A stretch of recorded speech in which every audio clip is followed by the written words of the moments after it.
J'ai cumulé plus de 100 millions de vues, tout compte cumulé. Ça fait 8 ans que je fais de la création de contenu. Donc forcément, j'ai eu beaucoup de comptes, j'ai appris énormément de choses. J'ai monté mon compte Instagram à plus de 30 000 abonnés en 3 mois. J'ai monté mon compte TikTok à plus de 80 000 abonnés. Mon compte YouTube à plus de 5 000 abonnés. Et aujourd'hui, je vais t'apprendre concrètement comment faire des vues, comment faire des vidéos qui marchent, qui rapportent des vues, mais aussi qui rapportent de l'argent, parce que c'est quand même le plus important. Reste bien attentif jusqu'à la fin de cette vidéo, c'est hyper important. Prends bien des notes aussi, parce que chaque seconde de cette vidéo, c'est une pure masterclass. Vous allez avoir de la valeur comme vous en avez jamais eu. Ok, directement, on rentre dans le vif du sujet. Avant même de parler de format vidéo, de veille concurrentielle ou autre, on va directement aller dans tout ce qui est structure de vidéo, comment bien faire une vidéo de A à Z. Ok, directement on a le hook. Donc le hook, c'est la première phrase ou image qui capte l'attention dès les premières secondes.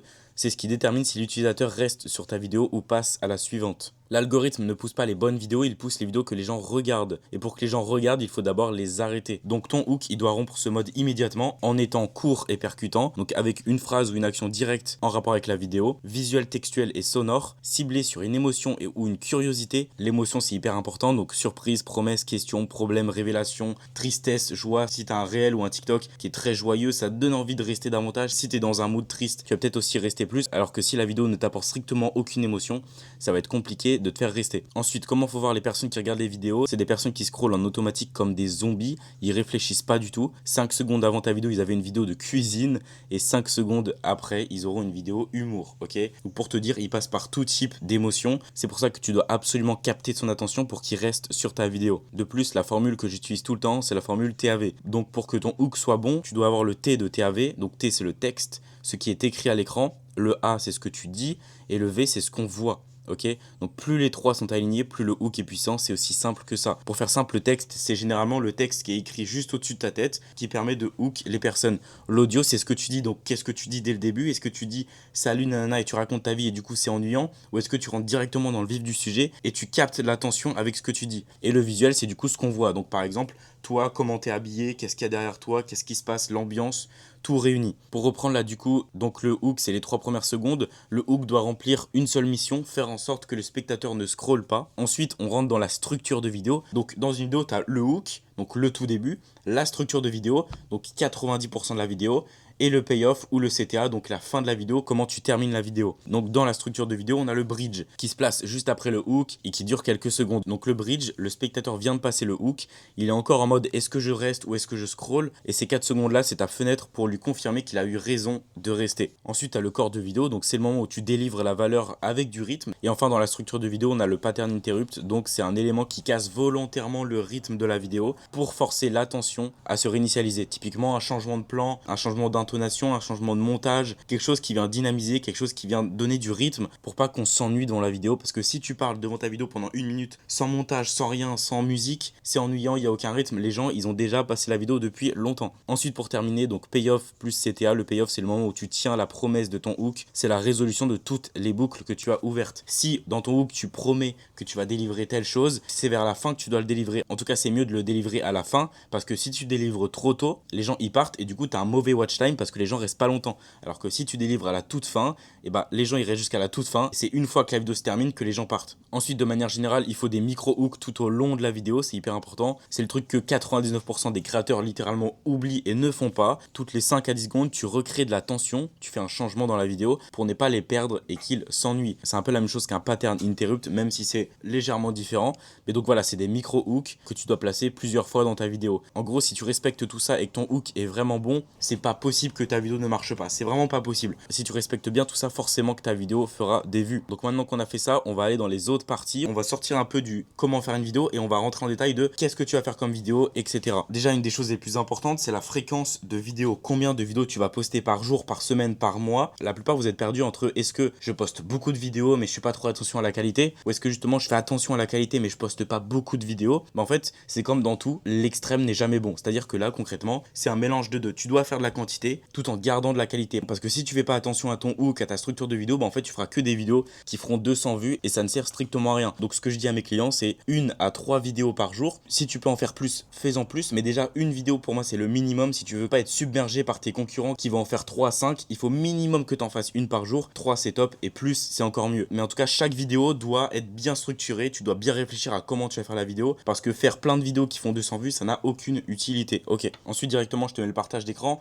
Là, on va aller voir directement un exemple de niche sport musculation, sport muscu. Donc imaginons tu fais ça, tu vas marquer ça. Si par exemple tu es dans la cuisine, tu vas marquer cuisine, recette. Je pense que tu as compris ce que je veux dire. En gros, tu marques un nom qui fait allusion à ta niche. Donc là, j'ai mis sport muscu, je suis tombé sur pas mal de comptes. Et donc là, le but, ça va être de faire de la veille concurrentielle. En gros, analyser tes concurrents, voir ce qui marche et reprendre ce qui marche pour l'adapter pour toi. Donc là, par exemple, on clique sur ce profil-là, hop, on va directement sur son compte. 7000 abonnés, c'est pas insane, mais il peut déjà y avoir des bonnes vidéos. Donc là, vous regardez un petit peu la DA. Est-ce que c'est votre DA? Si oui, bah vous restez. Si c'est pas votre DA, vous allez voir un autre. Donc imaginons c'est pas ma DA, c'est pas le style de vidéo que j'aime faire dans le sport. On va avoir un autre compte, c'est pas grave. Par exemple celui-là, hop, celui-là a 17 400 abonnés, Geoffrey Coach. Ok, lui il fait vraiment du talk, ok, c'est ma façon de faire, j'aime faire ça. Donc là ce que tu vas faire c'est que tu vas trier par vue. Ok, sachant que là ce que je te montre sur TikTok, tu peux le faire aussi sur Insta. C'est juste que sur TikTok c'est un peu plus simple, c'est un peu mieux fait. Donc là tu as les vidéos qui ont le mieux performé et là ce que tu vas faire c'est que tu vas regarder les vidéos et tu vas littéralement t'inspirer. Pourquoi cette vidéo elle a bien marché, comment il a fait son hook, sa structure de vidéo, son CTA, pourquoi est-ce qu'il a beaucoup de commentaires. En gros tu vas analyser les vidéos qui ont bien performé chez tes concurrents et tu vas essayer pas de dupliquer, donc pas faire un copier-coller, mais concrètement de t'inspirer de sa vidéo et de la refaire à ta façon, ok. Si sa vidéo elle a fait des vues, c'est qu'il y a une bonne raison. Donc si tu copies les bons éléments et que tu le fais à ta manière, bah il y a pas de raison que tu fasses pas de vues. Et ça tu peux le faire pour plein de comptes, plein de niches, il y a absolument tout. Généralement, quand tu commences à être à court de vidéos, que tu as fait un petit peu le tour, bah ce que tu vas faire c'est que tu vas aller par exemple sur ChatGPT et tu vas mettre synonyme de muscu. Donc par exemple muscu sport, on peut mettre fitness, musculation, renforcement musculaire, préparation physique, entraînement musculaire, bodybuilding, training, workout. Donc typiquement je mets ça ici, je fais copier-coller.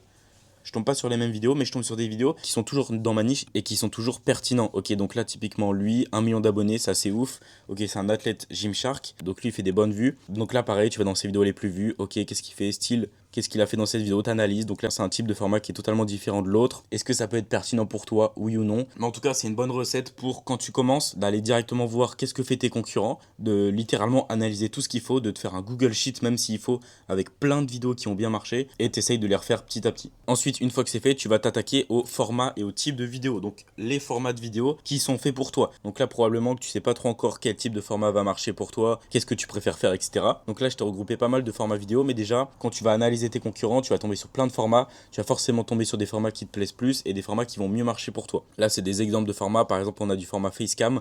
Donc là, le but, c'est littéralement de parler devant sa caméra. Là, comme j'en ai parlé tout à l'heure, ça, c'est le hook textuel. 2026, c'est littéralement l'année la plus facile pour réussir. Donc quand les gens ils lisent ça, ils ont peut-être envie de rester plus longtemps sur la vidéo.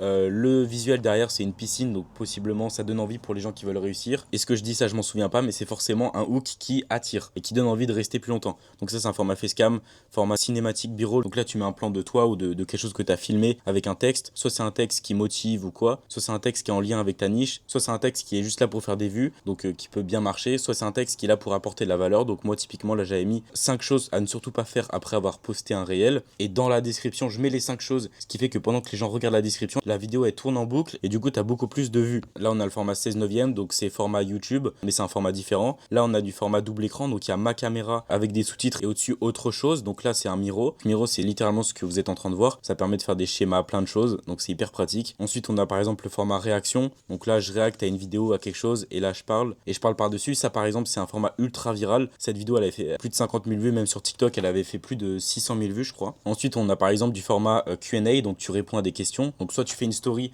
où tu dis posez-moi des questions, tu réponds aux questions et tu les mets en vidéo, soit directement tu réponds à des commentaires, à des messages sous tes vidéos. Ensuite format transformationnel, donc là c'est une transformation. Tu montres littéralement t'es passé de quoi à quoi. C'est un peu comme du format avant-après, mais c'est quand même différent parce que transformation c'est pas forcément du avant-après. Ça rejoint un petit peu le format avant-après, comment je suis passé de ça à ça. Donc c'est un peu de la transformation aussi. Donc voilà, sachant que là du coup il y a vraiment pas beaucoup de formats. Ça fait partie des formats les plus importants, mais il y a beaucoup plus de formats. Si jamais d'ailleurs si tu veux, j'ai regroupé plus de 35 formats de vidéos qui marchent et qui font des vues et je les mets directement dans mon school. Tu as le lien dans la description, donc tu cliques dans la description, tu verras la communauté school, tu cliques sur le lien, tu rejoins la communauté et tu as plein de ressources, plein de vidéos que j'ai mis gratuites, accessibles à tout le monde, notamment plein de formats vidéo. Donc voilà pour ça. Ensuite, on a aussi des types de vidéos, donc c'est pas des formats mais c'est des types de vidéos. Donc typiquement là, on est en format YouTube vlog, mais là du coup, le but de la vidéo, le type de la vidéo, c'est montrer un petit peu ses passions, montrer un peu sa vie privée. Parce que quand tu es sur les réseaux, que tu vends quelque chose ou quoi, c'est hyper important que les gens ils s'attachent à toi. Donc de montrer un peu le côté humain. Donc là j'ai une moto, je kiffe, je me suis acheté la moto grâce à la création de contenu. Par exemple, un autre type de contenu, là on est sur du talk facecam comme l'autre, avec des images, donc avec du montage. Mais là le but de la vidéo c'est purement de la preuve. Donc montrer que je suis légitime d'aider des personnes dans la création de contenu. Donc avec mon compte que j'ai monté à plus de 30 000 abonnés en 3 mois. Et d'autres exemples que je donne aussi dans la vidéo. Ensuite, une fois que tu as trouvé un petit peu tes formats de vidéo et que tu as un petit peu tout testé, là le but ça va être de repérer et réutiliser ce qui marche déjà chez toi. Donc globalement, une fois que tu fais une vidéo qui marche, tu essayes de comprendre pourquoi elle marche et tu essayes de la refaire. Littéralement comme pour tes concurrents, quand tu vois une vidéo qui marche, tu essaies de comprendre pourquoi elle a marché, tu essayes de l'adapter et de la refaire. Donc là c'est un exemple de vidéos qui ont bien marché pour moi et que j'ai refait. Donc là la première vidéo elle avait fait 13 800 vues. Je me suis dit ok, il y a du potentiel. Donc je l'ai modifié. Donc là tu peux le voir, j'ai modifié légèrement les sous-titres et l'arrière-plan pour pas que ce soit la même vidéo à l'identique. Elle a refait 10 000 vues, sachant que cette vidéo elle m'a apporté beaucoup de commentaires, donc beaucoup de leads, beaucoup d'abonnés. Donc c'est pour ça que j'y ai prêté beaucoup attention parce que tu pourrais dire ok 13 000 vues c'est pas énorme. Ok c'est pas énorme mais tout dépend le type de vidéo. Il y a des vidéos qui font 13 000 vues qui vont t'apporter strictement rien. Par contre, tu as des vidéos qui font 13 000 vues mais qui vont t'apporter beaucoup. Donc ensuite, je l'ai refait, elle a fait 36 000 vues. Et ensuite, carrément, ce que j'ai fait, c'est que j'ai pris celle-là, j'ai vraiment fait un copier-coller. Je me suis dit, ok, je vais pas me faire chier pour la quatrième, je vais juste prendre celle qui avait marché et je vais juste la reposter en réel d'essai. Et du coup, elle a fait 182 000 vues. Je crois que j'en ai une autre aussi qui a fait 136 000 vues. Je crois que j'ai dû la refaire 5-6 fois globalement celle-là, jusqu'à un moment donné où c'était plus pertinent et du coup là, je la fais plus. Mais globalement, ça marche toujours. En fait, une vidéo qui marche, il y a juste à comprendre pourquoi elle marche et il n'y a pas de raison que ça marche pas. Typiquement, je pourrais même retourner la même vidéo dans un autre plan et faire en sorte qu'elle soit totalement originale et pour autant elle ferait aussi des vues. Sachant que pourquoi est-ce que j'ai pris exactement la même vidéo? Parce qu'en fait sur Insta maintenant, grâce au réel d'essai, tu peux littéralement copier-coller la même vidéo. Donc une vidéo que tu as postée il y a 2-3 semaines, tu peux mettre la même vidéo sans modifier quoi que ce soit en réel d'essai. Pour tous ceux qui savent pas ce que c'est le réel d'essai, je vous ferai peut-être une vidéo où je rentre plus en détail parce que c'est hyper puissant. Mais sinon, de manière générale, dans mon Insta aussi qui est dans la description, j'aborde littéralement tous les sujets, même dans mes stories à la une, il y a énormément de valeur. Donc je t'invite à aller voir mon Instagram si tu veux en apprendre encore plus sur la création de contenu. Mais voilà pour tout ce qui est de repérer et réutiliser ce qui marche déjà chez toi. Finalement, on arrive déjà à la fin de cette vidéo. J'espère que tu as pris des notes parce qu'en vrai, il y a pas mal de valeur. Si aussi tu veux que je t'envoie un résumé de toute la vidéo où je résume littéralement tous les points mais en écrit, tu m'envoies simplement 99 sur Insta. Comme ça, je comprendrai que tu viens de cette vidéo-là et je t'enverrai directement tout le document gratuitement. C'est avec grand plaisir. J'espère que cette vidéo t'a apporté de la valeur et t'a permis de débloquer certains points que tu n'avais pas forcément. En tout cas, si tu veux aller plus loin, tu as un lien dans la description. C'est totalement offert. Le but, c'est de faire un appel avec toi pour que je comprenne ta situation, je comprenne où t'en es et que je puisse littéralement t'apporter de la valeur. Bien évidemment, c'est fait pour des personnes qui sont déjà avancées. Si t'as rien en tête, si t'as pas d'idée, rien en tête, ça sert à rien pour toi de prendre un appel avec moi. Je te conseille juste de regarder plus de vidéos que j'ai fait, notamment sur Insta. Par contre, si tu fais déjà des vidéos que tu bloques ou alors que tu fais pas encore de vidéos mais que tu as déjà ton plan bien en tête de qu'est-ce que tu veux faire, dans ce cas-là, je te laisse réserver un appel directement avec moi, regarder la petite vidéo qui explique bien tout et choisir le créneau qui t'arrange le mieux. Et sur ce, je te dis à la prochaine.